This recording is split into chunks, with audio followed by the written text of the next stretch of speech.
And welcome back to the UFO show here on the Area 51 Sports Network, brought to you by Bet99.com. Make sure to head over to Area51SportsNetwork.betting. There you can find a link to Bet99.com. Once you click it, they will give you a bet back bonus up to $600, depending on how much you input into the system for first-time users. So make sure to check it out. Now, Andy and I have been off for the last couple weeks, getting ready.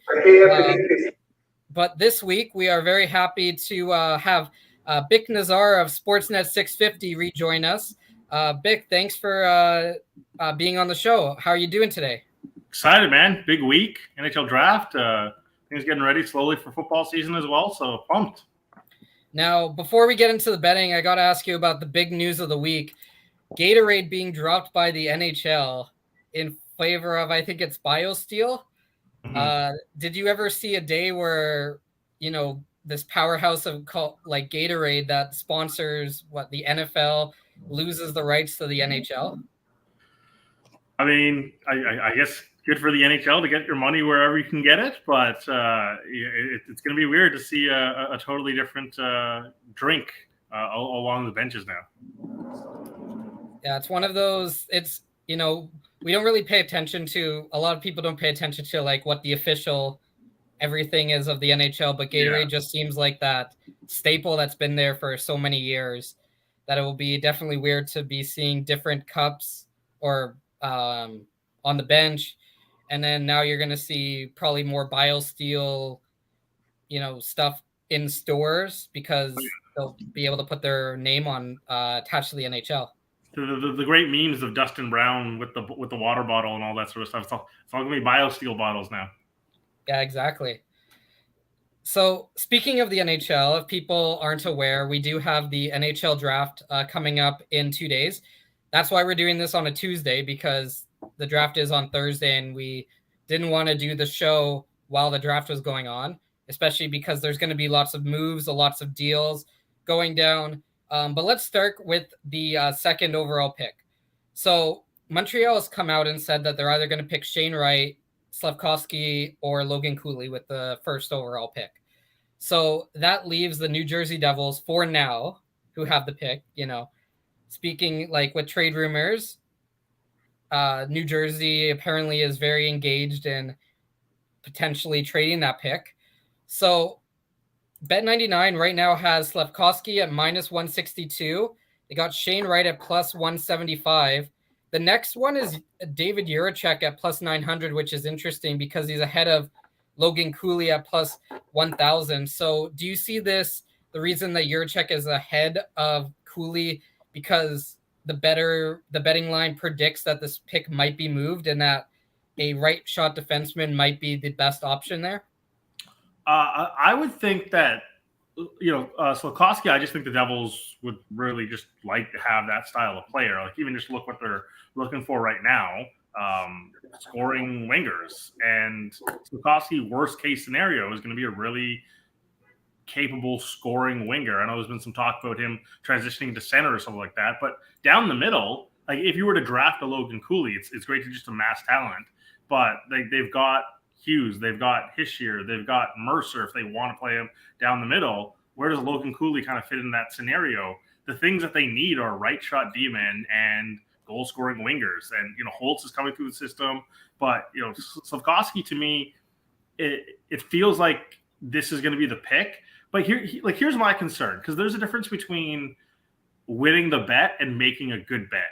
And I think the price on getting Slafkovsky might have passed you by, and you're buying it now at a premium. So even though if he's going to be the pick, I feel like if you got that bet a month ago, you would have gotten massive value. Now, like, we're post-combine. He's wowed everyone at the combine with his interview process. And if you pay for it now, it just seems like you missed your window to kind of get him. And the inverse is kind of true for the first overall pick, where it seems like everyone's just been crapping on Shane Wright for so long. And now his number is kind of inflated that he's still the betting favorite. And if I have an opportunity to bet on Shane Wright at first overall, that's kind of what I'm taking right now. What this really reminds me of is the year of Nolan Patrick and Nico Hischier. So Nolan Patrick goes second, Nico Hischier goes first. But for the entire year, we were told Nolan Patrick was going first. He did miss that entire year with injury, or most of the year. But then with Shane Wright, you also have a situation where he missed an entire year of development, not this year, but last year. So to me, I'm getting these and same situation. It's the New Jersey Devils in this discussion, but this really does feel like Slafkovsky has developed. He's had more time to develop. They've had more time to see him, being Montreal in this case. And I know that Shane Wright, Montreal might explode if they don't pick Shane Wright because he's from Ontario. He played, and he's he projects as like a first line center. But I'm getting those feelings like maybe Slafkovsky has pushed past him, and we see them in a lot of the draft rankings where Slafkovsky is number one. Well, it's only relevant if he's pushed past number one on Montreal's board, right? It's great to be ranked amongst a consensus pool of people that are being asked, but it's only relative to how Montreal feels about him. And I don't know. I just look through draft histories, and the type of wingers that go first overall are Hall of Fame level guys. It's been staggering. Now then, look, there's Nail Yakupov who's gone, but that was a historically weird draft year. You're basically looking at Kovalchuk and Nash and Kane and those types of wingers. Slafkovsky might be really good, but I'm not sure if he's in that class of guy. So I'm just skeptical that positional value won't win out here, and Shane Wright just gets his name called number one. And if you're pro Slafkovsky going number one, then Shane Wright at plus 175 is seen at number two is kind of the move, I guess. Now, before we move on to third, do you put Slafkovsky in that Taylor Hall category or a little bit higher? I would probably be in the same tier. Ranking them, to me, I'll maybe put them a bit lower, but they're still in that same cluster. Yeah, because that's probably Taylor Hall is probably the next tier down, like solid first line winger, but he's not gonna score. I mean, but even him, he won a Hart Trophy. Yeah, right? And unless you view Slafkovsky as a future Hart winner, I'd be surprised if he goes first overall. Yeah, that was a weird year where Taylor Hall won, and for the New Jersey Devils, going back to the New Jersey Devils. But he was really good that year. Like he earned the vote, and he was really good. But like that's what a winger needs to do. He needs to be so much better than the rest of his team, and it's so hard to do that as a winger. Yeah. So let's jump over to the third. Right now, the betting odd is minus 213 for Logan Cooley. You got Slafkovsky at plus 440, which, I mean, and this is the Arizona Coyotes we're talking about, So unless they move the pick, which unless they're moving up, that doesn't make sense. You got Slafkovsky at plus 440, and then you have Simon Nemec at plus 480. Followed by Shane Wright at plus 800. Now, I don't really see a situation where Shane Wright drops the third or Slafkovsky drops the third, but that Simon Nemec one is pretty interesting because I feel like nobody really knows what's going on in Arizona. There's came out today about that they're looking to trade Jacob Chikrin and that Columbus isn't interested with that 6 overall pick. But they could really use help on the right side of the defense. At the same time as they really need everything. Yeah. No, they really do need everything. I'm just the bet that intrigues me the most is probably, as you mentioned it, the Nemec one, or where because it just feels like that one fits like the overall need of the team, and Logan Cooley probably has the talent to match it, but are they really ready to build a team that's surrounded by like Caden Keller and Logan Cooley, two kind of smaller players?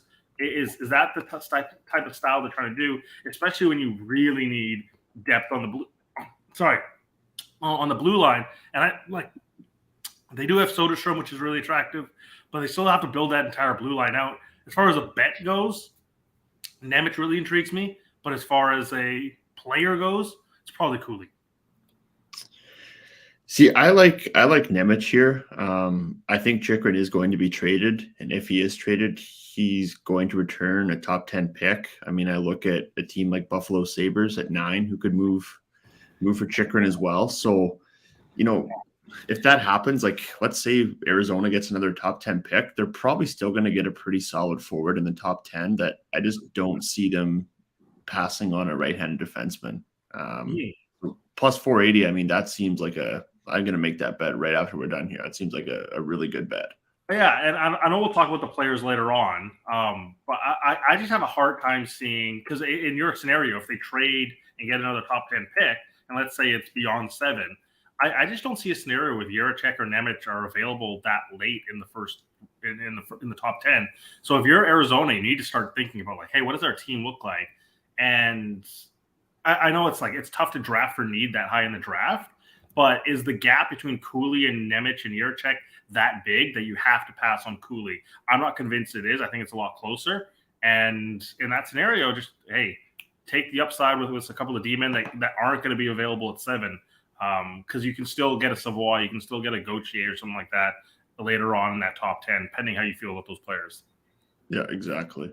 See, that's also a good point, because if they get that 6 overall pick, then them picking Nemeth 3rd overall makes more sense, because you have the guys like, as you mentioned, Savoy. You have guys like Frank Nazar available. Marco Kasper will be available. Gauthier will be available. You have these centers, kind of the second tier of centers that will be available at 6 overall. So you can push for Nemeth at 3rd, knowing that you're still going to get a very good center at 6. And who knows, maybe Logan Cooley is available at 6 in the end, because if, Seattle's going to draft for need. Seattle needs right shot defensemen. Philadelphia, who knows what's going on there. And then you get to 6 overall. Yeah, no, and I think the way you framed it there of the draft order here also matters. It's not necessarily just about, ranking the talent and guys just run up to the podium and take the next best guy. The Kraken need right-handed D-men. The Flyers need right-handed D-men. The Blue Jackets need right-handed D-men. So depending where you are, and the Senators need right-handed D-men. So your opportunity to grab one of these guys its ceiling might be 3 here. Yeah, because when you look at the draft, it's kind of like Nemeth and Jiricek, and then the next right D is probably going late in the 1st, early 2nd. It's 2 right shot defensemen, then about 4 left shot defensemen, and then you get back to kind of balance. And I kind of like the overall depth of the right hand class, but there is a big gap between those 2 guys and the next guy to go. But with Arizona, for me, I just look at that and I say, this is your opportunity to go get a stud. And then with as many picks as they have, and I want to say it's 8 picks in the first 3 rounds, hey, maybe take another dart toss with another right-handed D, but why wait on such a premium position when there's 2 guys staring at you right here? And Nemeth does feel like he fits perfectly as well. So before we go off of Arizona, I want to ask you one question.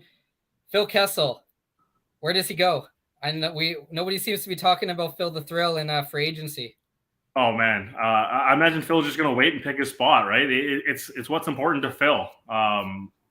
If it's just a team that he just wants to chase cups for, is Boston an opportunity? Will they craft out a bit of money? Carolina even, because the big thing they need is one-shot scorers. They struggled to score goals in the playoffs, and Svechnikov didn't really step it up in the playoffs. Is that something they look for? And as much as we can, talk about Kessel and what he can't do, the one thing that he can do is rip the puck and create his own shot so easily. So I think there's a couple of interesting teams out east, but it really just depends. What does Phil Kessel want? Does he want to chase money? Because then you can go to Columbus or something like that, where they have a lot of money and could use a veteran player. He's a really interesting name as far as the UFA market goes. Yeah, we all know his love of hot dogs. Yesterday, big Nathan's hot dog eating contest. Maybe he heads over to New York to sample those Coney Island dogs. Yeah.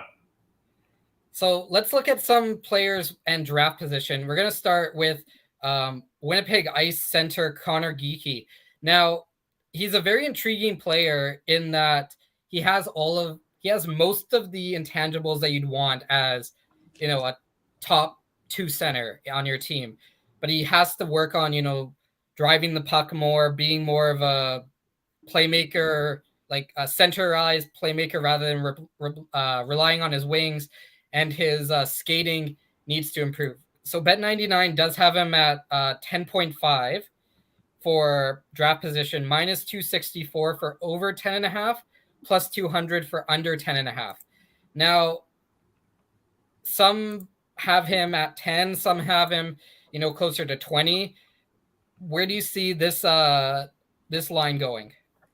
Yeah, it's a really interesting name, and for me, it's one of the players I think I have the hardest handle on, for me personally, because I can very easily see like why he's an attractive player for a lot of teams, and it might be really high, but like I could see a scenario where Philly just falls in love with him, right? And that's really high, but if Juracek and Nemec go a bit earlier, does Philly say, okay, well, we missed out on the right shot D-man, maybe we go to our best center who plays a game that I think Philly might find attractive, but it's too rich for my blood.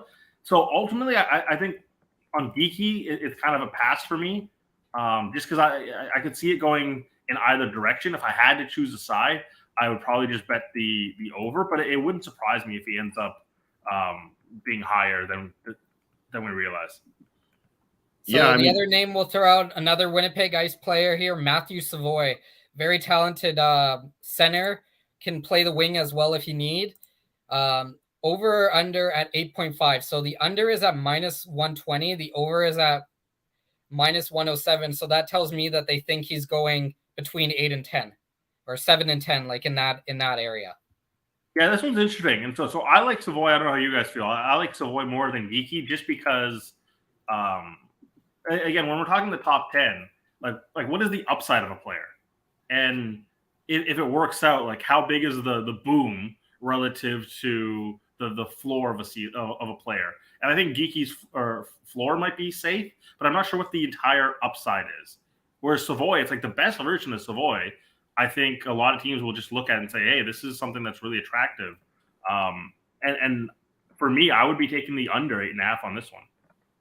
So with Savoy, I see him more as, one of these guys like JT Miller, where you can play him on the wing or you can play him on the center. They play different style games, but they're effective on the wing or at the center. Geekie is, you got to play him at center. He doesn't fit on the wing.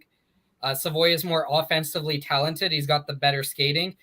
I feel like he's developed more, but both of their ceilings are very high. Both of their ceilings are probably first line players, but I see more versatility in Savoy's game, which is why I think that he's going to go higher. And one of the teams that I think would be really interested in him is Columbus at what are they at? Six. I want to say. Yeah, 6. That's a position that I could really see, Columbus wanting, because they want that dynamic forward. We also have to remember that, Columbus is, when we're talking about Columbus, they are, I was thinking Philadelphia, but when we think about Philly, I was going to say we think about Tortorella and like what type of player he is.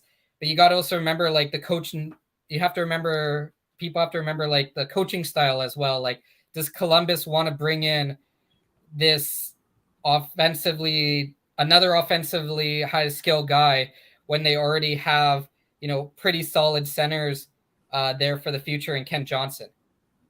So like, do they want to bring in a guy like Savoy to be that second center, or maybe, put him on the wing with Johnson?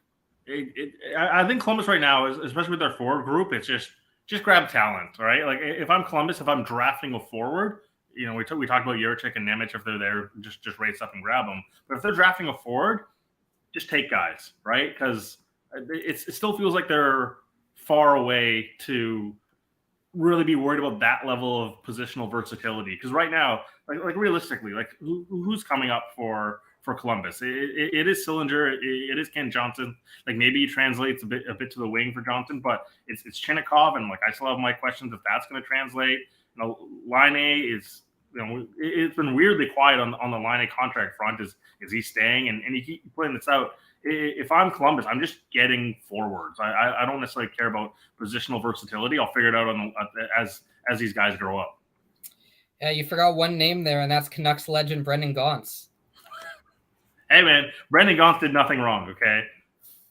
Yeah, he was put into a pretty bad situation here, and it's good to see him get that next contract with the Columbus organization and still be in the league.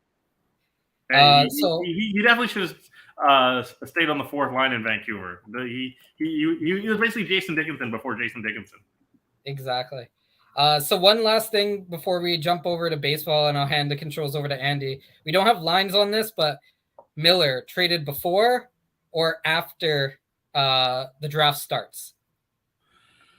So I don't know. What would be like implied probability of like 35%? Is that like minus 200 basically?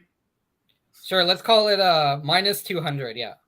So before or after? I'll say, man, I it's so tough, right? And there's so many different reports. I'm almost just curious if there's almost too much smoke, and as if it's trying to like generate pressure to force the trade.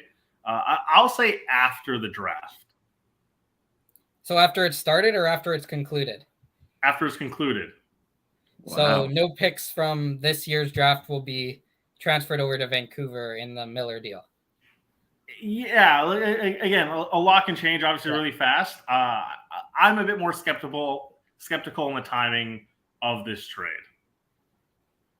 Yeah, I think it is. I think it's just a toss up at this point.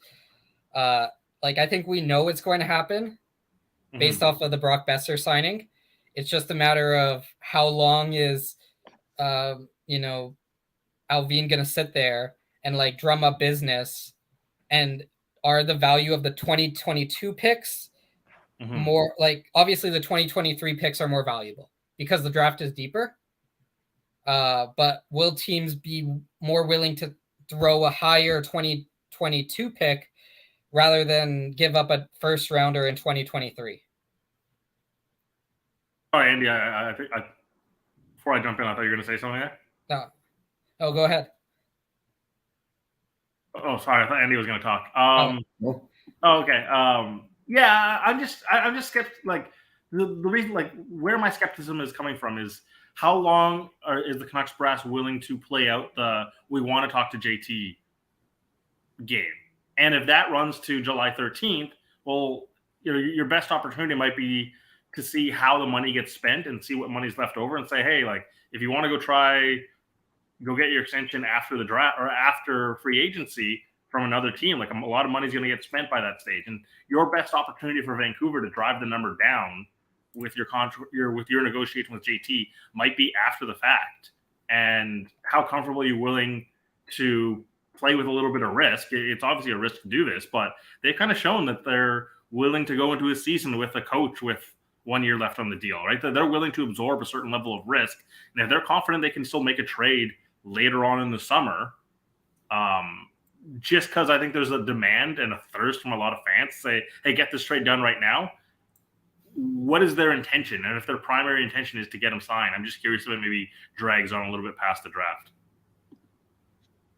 I mean, yeah, maybe, you would know better than us. Obviously you have these off the record conversations and, honestly, it's a toss-up. Like I'm just talking about just like theory here, right? Not based on personal conversations. But if your primary goal is to drive that price down a bit, you might have a bit more leverage after the draft than prior.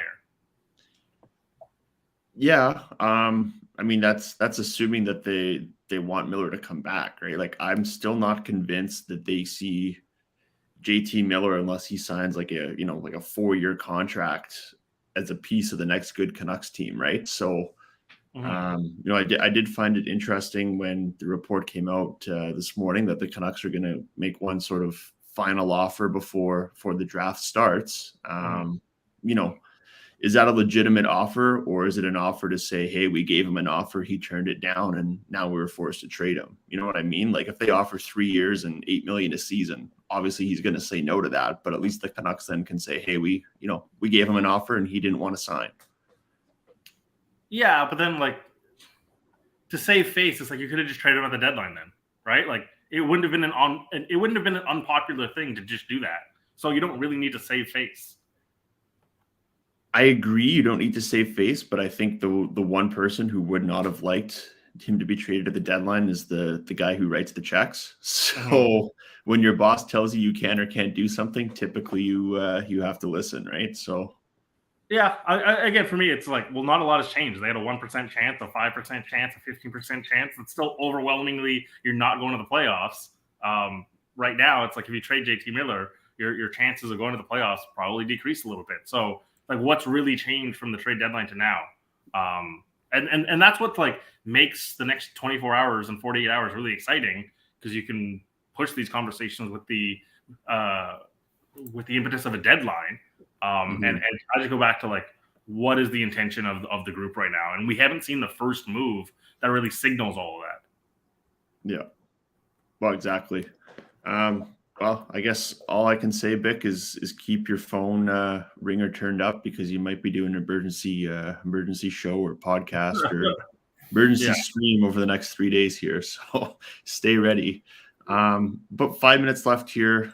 Just want to touch on a few MLB lines here with you. We'll start with the Toronto Blue Jays. They're in Oakland tonight. Blue Jays are sending out UC Kikuchi out to the mound. And he's had a bad year, I think would be putting it lightly. He's not been good this year. Yet the Blue Jays are still minus 175. Do you see any value in taking Oakland at plus 145 here? I had the fortunate ability to watch Oakland live over the weekend in Seattle. That's not a good team, right? It's a really struggling team, and I know Kikuchi has had his struggles this year. I think he's 3-4, 3-5 maybe on the year. It's been tough. He's had the odd good start. Was it at Boston? Tampa last game. But I just look at the bats of the Jays, and in this scenario, I just find it hard to back Oakland in general. So maybe it's more of a fade than it is a take Oakland. Fair. Other one I'm looking at here, and I think there's actually quite a bit of value here, is Rockies at Dodgers. Rockies have their ace going, German Marquez, plus 190 for the Rockies tonight. They're facing off against Ryan Pepo, who I think is making his 4th career start. So plus 190 for the Rockies. I mean, the Dodgers are probably the most talented team in the league, but I liked Colorado here in this game. At some point, right? Like when you get to these really juggernaut teams, right? In the Yankees, it's tough, but like they get juiced so high that like it's easier in baseball because there's more games and there's going to be more losses than say football. But like you can't bet on the Yankees or the Dodgers anymore because they're just crushing, and you just want to pick and choose your spots of when you can maybe find some plus value. And if you want to back the Dodgers in this spot, or sorry, back the Rockies in this spot, I totally get it. Last one I have here, and this is an intriguing matchup for me, simply for the 5-inning total. Excuse me, with the 7-inning total, and that's the Giants at the Diamondbacks. The Diamondbacks have Tyler Gilbert tonight, who has probably been, if not their best starter, then their best pitcher in general. The Giants with Robert Wood, not really a name starter. So I'm looking at the first 5 innings here. You can get the Diamondbacks at plus 155 to win the first 5 innings. So while I think the Giants might win this game, I could see the Diamondbacks leading through the first half of this game. What are your thoughts on that one? I actually really love first 5 bets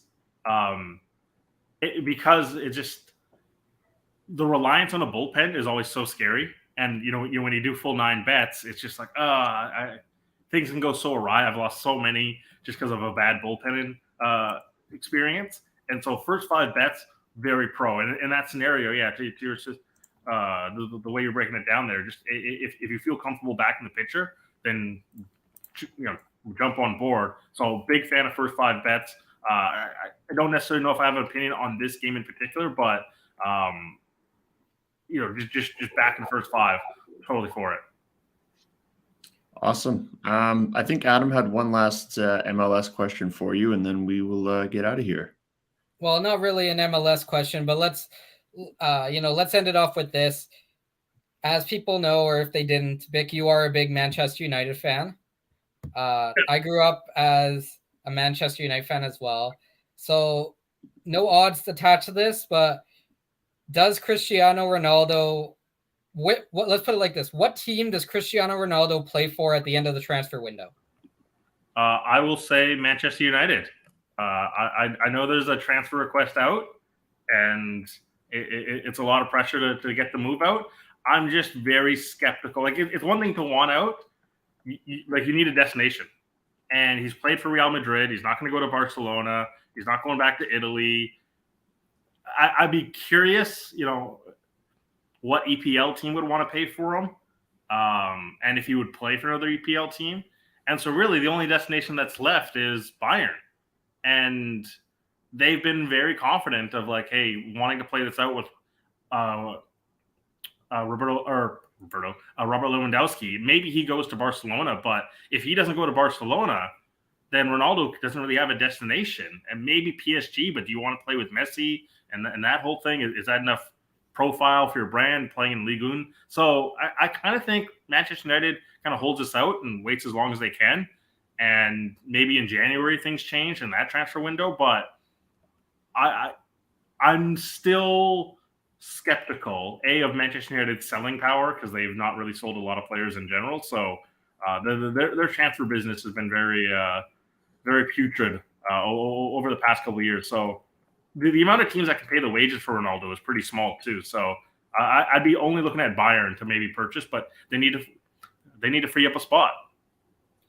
There's also this talk about how he may want to end his career in MLS with teams like LAFC and LA Galaxy. I know LAFC, they just don't seem to operate under the same MLS rules as everybody else. They can just bring in players that are DPs as non-DPs, it seems.